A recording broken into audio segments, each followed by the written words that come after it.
এই রাষ্ট্র, এই বাংলাদেশ, এটা তো এই ইন্টারিম সরকারের না, এটা বাংলাদেশের মানুষের, আপামর জনসাধারণের।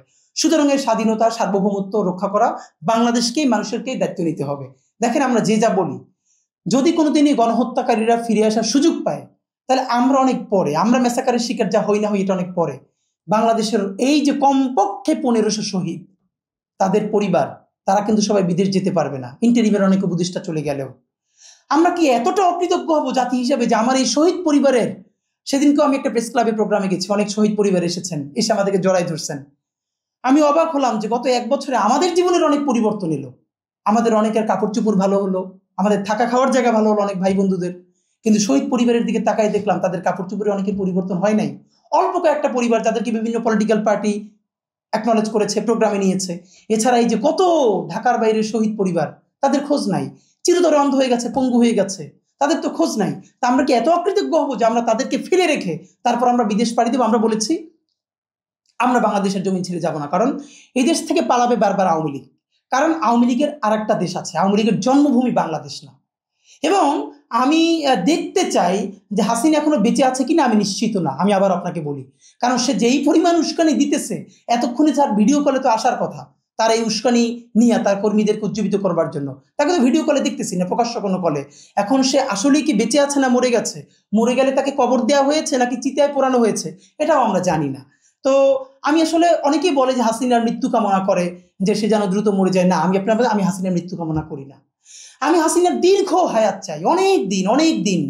এবং একটা প্রকাশ্য গণহত্যাকারী, যে মির্জাফরগিরি করে শুধু ক্ষমতায় থাকার জন্য নিজের দেশকে তিলে তিলে ধ্বংস করে, দিল্লির কাছে বিক্রি করে দেশের স্বাধীনতা, সার্বভৌমত্ব ধ্বংস করেছে। 6 বছরের শিশু থেকে 60 বছরের বৃদ্ধ, তাকে প্রকাশ্য দিবালোকে হেলিকপ্টার থেকে গুলি করে হত্যা করেছে। এবং শুধু সেটাই করে না, লাশ জ্বালিয়ে দিয়েছে, তার হাতে মুখে এত রক্ত। সেই মানুষটা কত ধুকে ধুকে মরতে পারে, আমি তার 100 বছরের হায়াত চাই এবং তার সাফারিংস দেখতে চাই। কিন্তু আমার ধারণা 100 বছর বেঁচে থাকলেও তার মধ্যে সে অনুভূতি আসবে না। সে তো ফেরাউন, মানে মোর দ্যান ফেরাউন এই জমানায়। তার মধ্যে কোনো অনুতাপ বোধ নাই। সে এখনো ওরে বলে, ওরে ধরে, ওরে মারে। মানুষটি একটা সময় তওবা করে, তার মধ্যে তো কোনো অনুতাপ বোধ নাই। সুতরাং আমাদের এখন কাজ, আমরা 5 থেকে 8 অগস্ট গণহত্যাকারী আওয়ামী লীগের কোনো প্রতিশোধ নেই বাংলাদেশের মানুষ, স্থিতিশীলতার জন্য, স্বাধীনতা, সার্বভৌমত্বের জন্য। কিন্তু এর মানে এই না যে আমরা এখন সবাই বাসায় ফিরে গেছি। হ্যাঁ, যে যার কাজে গেছি। গণহত্যাকারীরা যদি দেশ ধ্বংসের চক্রান্ত করে, তাহলে 5 থেকে 8 অগস্ট জনগণ যেই প্রতিরোধ এবং প্রতিশোধ আওয়ামী লীগের সাথে নেয় নাই, এবার সেই প্রতিরোধ তাকে করা হবে, প্রতিশোধও নেওয়া হবে, বারবার তাকে ছেড়ে দেওয়া হবে না। সুতরাং আওয়ামী লীগকে আমি বলি, দেখেন, সাইদি সাহেবের বিরুদ্ধে যখন অন্যায় রায় হলো, তার সমর্থনে হাজার হাজার মানুষ নেমে আসলো। 2 দিনে 158 জন মানুষকে পাখির মতো গুলি করে হত্যা করা হলো। তবুও তো তারা এরকম এখানে জয় ওখানে বাংলা বলে নাই, তারা তো রাজপথে ছিল। তারা হাসিনা ঘোষণা দিক আগামীকালকে তারা বঙ্গবন্ধু এভিনিউ, যেটা এখন বর্তমানে আবরার এভিনিউ, সেখানে আসবে, তারা আসুক না। দেখেন, শেখ মুজিব মরার পর জানাজার লোক পাওয়া যায় নাই, গায়েবানা জানাজাও কেউ পড়ে নাই। কিন্তু তার কিছুদিন পর যখন 4 নেতা মারা গেছে, তাদের জন্য কিন্তু গায়েবানা জানাজার লোক পাওয়া গেছে। তো হাসিনার ট্রাস্ট থাকলে সে সেটা করুক, যেহেতু করবে না সে। এবং আমি আবারও বলি, কোনো উস্কানিতে, বিদেশি লবিতে এই বিচার বন্ধ করা যাবে না।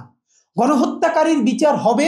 এমনকি এটাও আপনাকে বলি, বাংলাদেশের কোনো বাংলাদেশপন্থী দলও যদি আওয়ামী লীগের বিচার প্রশ্নে কারোর সাথে আতাত করে, তাহলে বাংলাদেশের জনগণের ফয়সালা হলো, এই গণহত্যাকারী হাসিনা এবং তার কমান্ডের সকলের বিচার হবার পরেই দেশে নির্বাচন হতে হবে। আমরা নির্বাচন মেনে নিয়েছি এই জন্য যে স্থিতিশীলতা দরকার। কিন্তু আমাদেরকে যদি বুঝিয়ে এমন একটা কিছু করা হয় যে নির্বাচন হয়ে গেল, আওয়ামী লীগের পুনর্বাসন, কোনো দলের নাম বলছি না। সুতরাং আমরা সবাই মিলে আওয়ামী লীগকে প্রতিরোধ করব, আওয়ামী লীগের গণহত্যার বিচার হবে এবং দেশের সুষ্ঠু নির্বাচন হবে। আগামীকাল সকাল 6টা থেকে ইনকিলাব মঞ্চ এবং বাংলাদেশের আপামর জনসাধারণ, আমরা শাহবাগে, আমরা বলেছি আমরা ফজরের নামাজ পড়বো শাহবাগে। তারপর সকাল 6টা থেকে আমি আমার নির্বাচনী প্রচারণা ইনশাল্লাহ করব। এক হাতে লিফলেট থাকবে, অন্য হাতে বাঁশের লাঠি থাকবে। আমরা বাঁশের লাঠি তৈরি করছি। আমরা বাঁশের লাঠিতে বাংলাদেশের পতাকা এবং আমাদের যে লাল জুলাই রক্তিম লাল, তার পতাকা থাকবে। এক হাতে পতাকা, অন্য হাতে লিফলেট। সারাদিন আমরা শাহবাগে থাকবো। আওয়ামী লীগকে অনুরোধ জানাই, আমরা শাহবাগে তো অবস্থান নিয়ে থাকবো, সাহস থাকলে তারা বলুক যে কোনো একটা জায়গায় এই সময় তারা থাকবে। আওয়ামী লীগ কি করেছে? তাদের বিরুদ্ধে যখন জনতা প্রতিরোধ করেছে, ওরা সামনে পুলিশ পিছনে পুলিশ, নিজেদের হাতে অস্ত্র, এইগুলো নিয়ে আমাদের উপরে হামলা করেছে। আমরা বলছি আমাদের সাথে কোনো পুলিশও থাকবে না, বাঁশের লাঠি ছাড়া কোনো অস্ত্র তো আমাদের কাছে নাই। আওয়ামী লীগ ঘোষণা করুক কালকে কোথায় থাকবে, আমরা সেখানে গিয়ে উপস্থিত হবো ইনশাআল্লাহ। আগামীকাল সকাল 6টা থেকে আমরা শাহবাগে থাকবো। আপনারা বাংলাদেশের সমস্ত, বিশেষ করে ঢাকায় যারা আছেন, আপনারা দলে দলে শাহবাগে আসুন। নিজের কেল্লায়, নিজের এলাকায়, পাড়া মহল্লায় প্রতিরোধ গড়ে তুলুন। যেখানেই একটা গণহত্যাকারী ফ্যাসিস্ট সমর্থককে পাবেন, উত্তম গণমাধ্যম দিয়ে পুলিশের হাতে তুলে দিবেন। চূড়ান্ত আইন নিজের হাতে তুলে নেবেন না, কিন্তু অবশ্যই জনপ্রতিরোধ করে তারপরে তাদেরকে পুলিশের হাতে তুলে দিবেন। আপনাদেরকে আমরা বিনীত অনুরোধ করছি।